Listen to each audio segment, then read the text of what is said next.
I'm Grant Walker. Welcome to Heads Up for Monday the 25th of May. I'll be back with last call for you today at 4. In market news, Contact Energy has dropped any immediate plans to invest in offshore geothermal energy projects in favour of paying a 50-cent a share special dividend to shareholders, raising its target dividend payout to 100% of underlying earnings and dangling the prospect of share buybacks if free cash flow allows an even higher payout ratio. Chief Executive Dennis Barnes said in a statement to the NZX, Contact has concluded there are no material investment opportunities at this time that would sufficiently reward shareholders and that the company can support increased distributions to shareholders.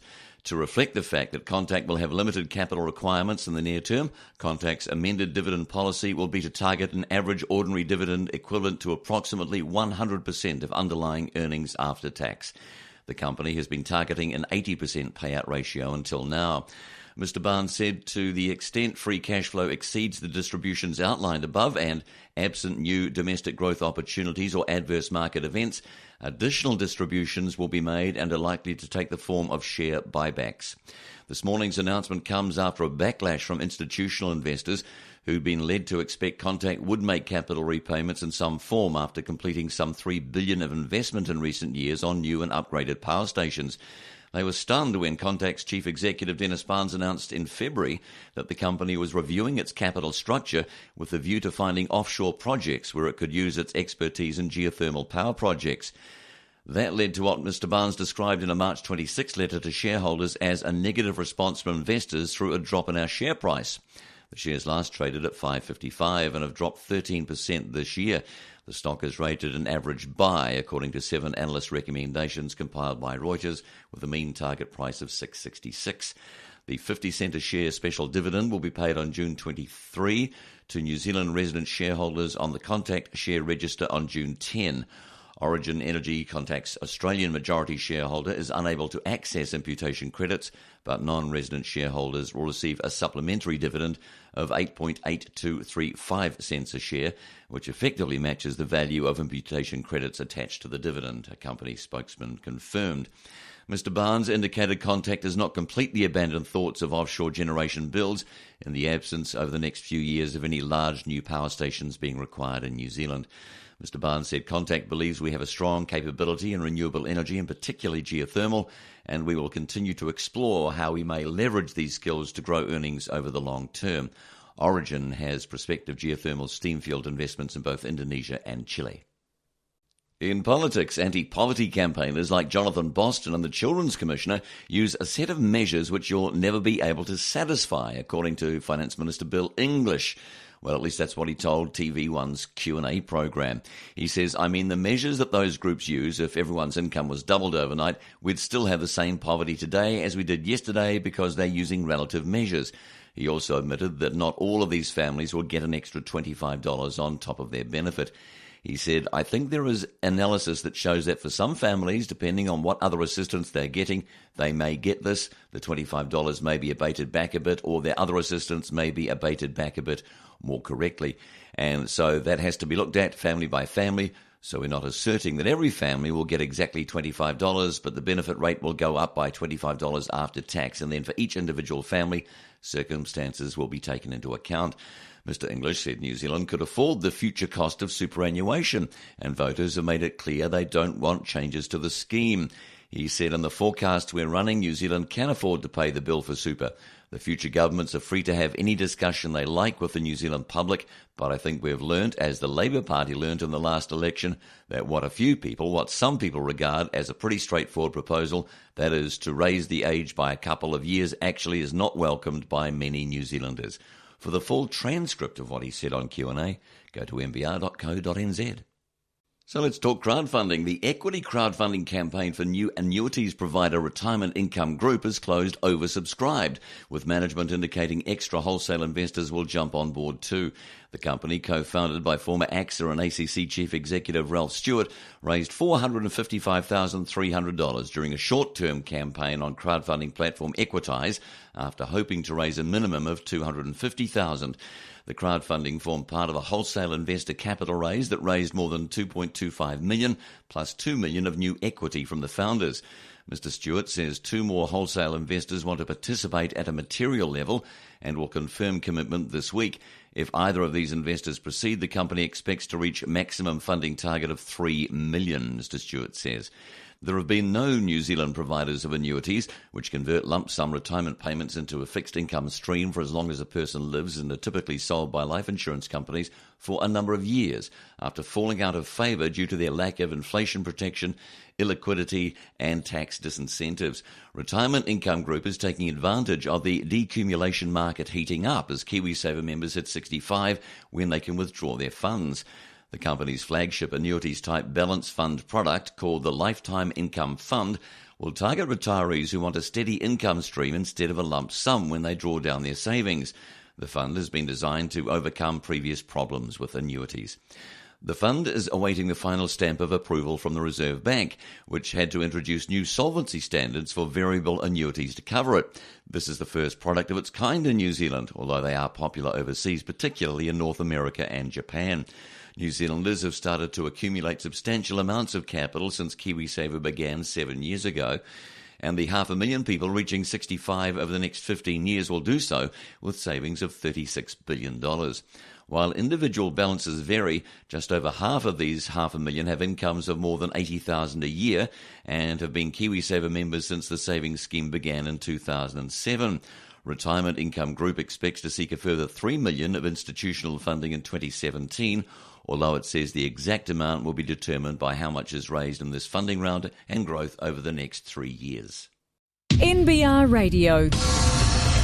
With Clooney Restaurant now offering Auckland's most exclusive private dining room. NBR Radio. Let's talk local government. It appears an unlikely combination. For her latest endeavour, rate revolter and activist Penny Bright has found support from lawyer and former ACT MP Stephen Franks. The serial campaigner Ms Bright, famed for her refusal to pay Auckland Council rates, has turned her attention to Wellington. The Windy City appears set for merger with surrounding local councils following a local government commission recommendation. In December last year, the commission recommended the establishment of one council with 8 local boards by November 2016. Ms Bright is calling for an inquiry into the local government commission's alleged failure to carry out proper due diligence when preparing reports on the Wellington Super City merger. Mr Frank supports her. In a letter obtained by NBR Radio, Mr Frank says his support for Ms Bright's proposal is not for a client. The lawyer had been employed by a group of Anti-Amalgamation Council's Local Democracy Coalition. The leader of that group, Ray Wallace, has made a separate submission. The letter says it is our distillation of concerns and recommendations from the last 2 years of working on the commission. Over time, it's become evidence that obvious mistakes were not isolated. We attribute it to a lack of competence or resources in the commission. The submission goes on to allege the commission that prepared the report showed obvious bias, used unsupported emotive language in reports when it should have been objective and research-based. The letter says the way local boards are described is false in advertising made by the Greater Wellington Regional Council and was found to be so by the Advertising Standards Authority. Parliament's Local Government and Environment Committee Chairman Scott Simpson says he cannot comment on the allegations, but says he's asked Mr Franks to appear before the committee to give further evidence. After that, the Local Government Commission can offer a response. In business news, details of borrowing by Graham Hart's Rank Group from global investment bank Credit Suisse will be on the agenda for investors when Carter Holt Harvey comes to market. Credit Suisse has a long and deep relationship with Mr Hart and is a joint lead manager of Carter Holt's forthcoming initial public offer. Company's office documents suggest the bank is also a lender to both Carter Holt and its owner Rank Group. A securities register filing implies Rank's debt to Credit Suisse matures on September 15. With some proceeds from Carter Holt's IPO likely earmarked for debt repayment, Credit Suisse's direct interest in the deal is reminding investors of carpet maker Feltex, which was sold by a Credit Suisse private equity fund in 2004. Feltex collapsed into receivership in 2006. Institutional investors are tight-lipped after signing confidentiality agreements over Carter Holt, but several say they expect to see full disclosure of the Credit Suisse position. One investor said Credit Suisse would argue there are appropriate Chinese walls in place so there is no influence. Our opinion is those things should be disclosed so investors can make their own decision. It's always best when you don't have those conflicts of interest. We consider it very important to see where incentives lie. The FMA says it expects companies involved in promoting securities offers to have effective controls to manage potential conflicts of interest. The FMA's Director of Primary Markets, Simone Robbers, says the role of a lead manager in an IPO is to help the issuer assess the marketability of their company and advise them on preparing their business for listing. There is no reason why a firm that's a creditor can't carry out the role of lead manager, so long as any material exposure is disclosed by the issuing company. She said the process of the IPO should ensure that full disclosure of all material information is made by the issuer, which means that while Credit Suisse may already have access to information about the company due to its existing commercial relationship with the company, if it is material information, it will need to be disclosed. The issuer's obligation to disclose material information includes disclosure of material information about its debt and creditors. Credit Suisse declined to comment on its interests in Rank Group. Carter Holt confirmed its IPO plans on May 12, saying it aimed to list on the New Zealand and Australian stock exchanges. It said Rank Group would retain a significant stake. A prospectus is expected next month for a likely listing in July. The joint lead managers of the offer are Credit Suisse, First New Zealand Capital, Deutsche Bank, Deutsche Craigs and Forsyth Barr. To politics, and what did Labor have to say over the weekend? Well, Grant Robertson says Labor will definitely look at changing the beneficiary's work obligation back to when their child turns 5. The finance spokesman told TV3's The Nation, "I've got really big personal concerns about the requirement to return to work when the child turns 3. Mr Robertson says means testing superannuation is not part of Labor's policy review after Andrew Little's backtrack on the issue. Mr Robertson said means testing is not Labor's policy. It's not part of our review. It's not our policy. Labor backs universal New Zealand super, but there are questions about fairness. He said we now got to look at the whole system and say, how do we make it fair and sustainable? But I understand, he says, that people who've paid into it for their lives feel that this is their entitlement, and that's where we are at the moment. He also confirmed Labor will reinstate the KiwiSaver Kickstart payment of $1,000. He promised Labor will lift benefit levels in some form if it becomes government. Mr Robertson also said he did not think Mr Little's transgender budget joke was funny. For a full transcript of what he said on The Nation, go to nbr.co.nz. NBR Radio with Hotel de Brett. Open for breakfast, lunch and dinner and everything in between. NBR Radio. I'm Grant Walker with a heads up. Here's what's trending on NBR Online. Contact Cairns offshore geothermal plan, but will pay a special dividend.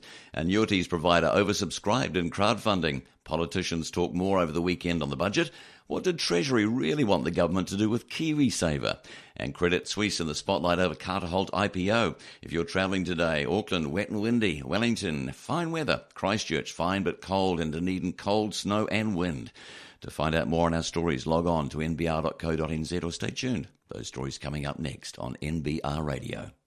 To the world week ahead. As earnings season fades and data continues to disappoint, investors are searching for fresh reasons to extend their equities bets. After global markets mostly extended their bull market rallies last week in lighter than usual volume. Both the Dow Jones Industrial Average and S&P 500 touched record highs last week, though they eased before the weekend.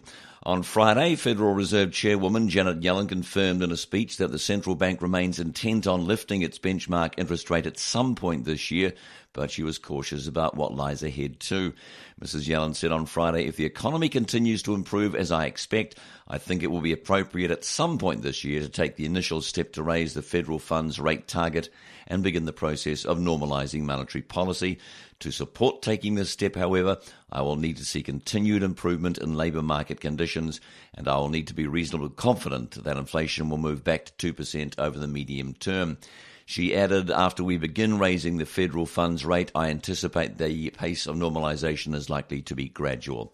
Inflation is gathering steam. The Labour Department report on Friday showed the so-called Core Consumer Price Index, which excludes food and energy, rose a higher than expected 0.3% in April. Last week, the S&P rose 0.2%, the Nasdaq added 0.8%, the Dow slipped 0.2%. Today, US markets are closed for the Memorial Day holiday. US Treasuries fell, sending yields on 10-year notes 7 basis points higher last week to 2.21%. Other economic data scheduled for release this week include durable goods orders, PMI Services Consumer Confidence, Richmond Fed Manufacturing Index, and the Dallas Fed Manufacturing Survey. Due Tuesday, weekless job claims. Due Thursday, GDP, Chicago PMI, and consumer sentiment is due Friday. In Europe, the Stoxx 600 climbed 2.9% last week. Today, UK, German and Swiss markets are closed for public holidays. And here reports slated for release in the coming days include German consumer sentiment on Wednesday and Eurozone confidence on Thursday. To politics, Finance Minister Bill English says he doesn't know what difference his tax on capital gains will make to housing affordability and admits it may not have an impact on Auckland house prices.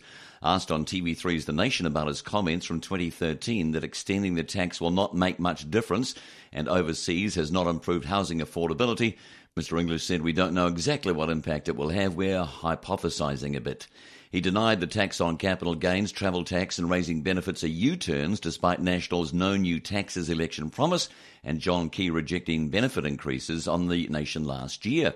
Mr English says developers will be given public land on which to build houses under a new scheme announced in Budget 2015, which is expected to see around 403 hectares put on the block in Auckland. Developers won't have to pay until the house is sold, he said.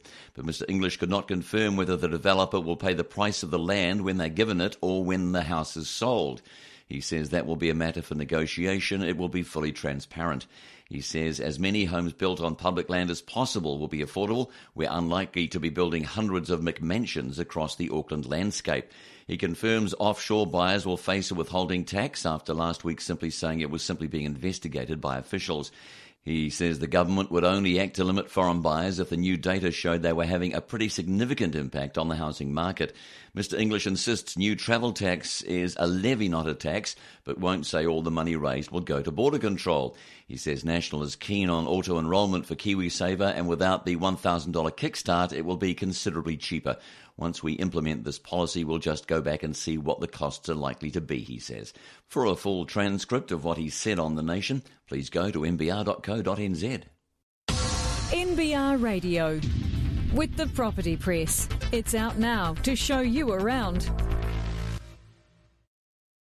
Let's talk KiwiSaver. The Treasury recommended a wider review of the KiwiSaver scheme than just axing the $1,000 kickstart payment, arguing it represents poor value for money for the government and has vague aims, according to its regulatory impact statement on the post-budget law change needed to drop the incentive.